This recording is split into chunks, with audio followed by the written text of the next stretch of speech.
It's time for This Week in Nerd News, Episode 5. Or April 6th through April 12th. This week in Nerd Movie News, actor Morris Chestnut, star of the upcoming Kick-Ass 2, caused a minor Twitter storm and a lot of confusion this week when he tweeted a message hinting that he had been cast as Marvel superhero Black Panther. The tweet was very quickly pulled down and replaced the next day with a "not final" statement, making everyone believe that he was at least in talks, if not confirmed. Finally, Chestnut tweeted that he was not in talks for the role at all, tagging Marvel in the statement. It turns out to be an example of the classic "he's in, he's not in, he never was" casting story. The Aaron Eckhart starring post-apocalyptic monster fighting film I, Frankenstein has been pushed back from September until January 2014, reportedly for a 3D post-conversion. Now, normally a movie getting pushed back to be dumped in the January dead zone only happens to bad movies, which you'd never expect a movie about Frankenstein's monster punching demons in the face to be. This week in Nerd TV news, the critically beloved Breaking Bad may be coming to an end this summer, but AMC is apparently looking to a possible Saul Goodman spin-off to keep making money. The project, titled Better Call Saul because that's a thing people will remember from Breaking Bad, would apparently be either a half-hour or hour-long comedy, and Bob Odenkirk is looking to star. Netflix has released some promotional posters for the 4th season of Arrested Development, which will be available exclusively through the company's Instant Watch streaming service starting May 26th. Let the final countdown to the new episodes begin. This week in Nerd Gaming News, Batman Arkham Origins is officially official and it's coming to the Xbox 360, PS3, Wii U, and PC this October. Also, the 3DS and Vita will get a 2.5D spin-off called Batman Arkham Origins Black Gate.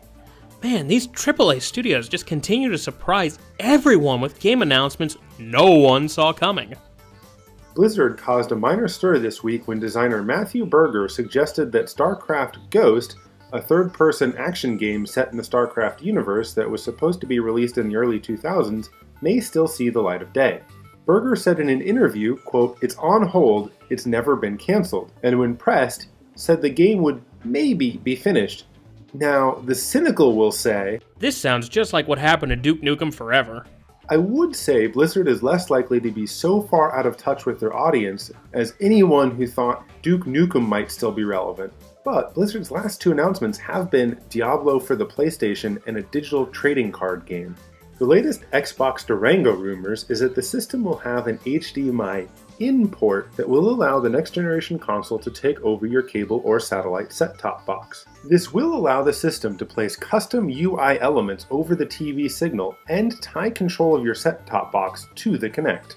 Yeah, this is just what I need. Achievements popping up because I actually sat through a commercial break and a system that pauses just because the Kinect noticed I moved my fat lazy ass from one end of the couch to the other. How this will actually pan out for users of the Durango, in terms of always online being a component for live television versus games versus really anything else, is still up in the air. At the same time, another rumor has started up that the Durango will allow users to play Xbox 360 games, but only if a special Xbox Mini peripheral is hooked into the console. This peripheral will supposedly have no disk drive, but titles you've purchased will be able to be downloaded to the Mini through Xbox Live. Also, the Mini is supposed to have the same interoperability features as the Durango, but will prevent the system from playing anything other than 360 games while it is connected to the system. This stands in stark contrast to Sony's loftier, while riskier ambitions to have PS3 games streaming to users through its Gaikai service. Alright, so here's my new theory on the latest round of Xbox rumors.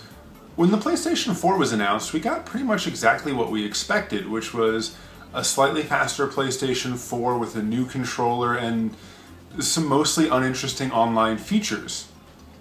Well, I think Microsoft is intentionally releasing a bunch of rumors that they know are going to piss people off, so that when what we get is a slightly faster Xbox with a new controller and some mostly uninteresting online features, we'll actually be excited compared to what they've conditioned us to expect. That's all for this week. Make sure to hit subscribe to get all of the latest episodes. You can check out all of our shows, including our weekly podcast at jasonsquared.com. You can also like us on Facebook at www.facebook.com/JasonSquaredShow. You can follow me on Twitter at Jason A. Guerra. You can follow my individual Twitter at JasonH2. And you can follow both of us at Jason2Show, also on Twitter. And if you insist on using crappy old email, you can reach us at jasonsquaredshow@gmail.com.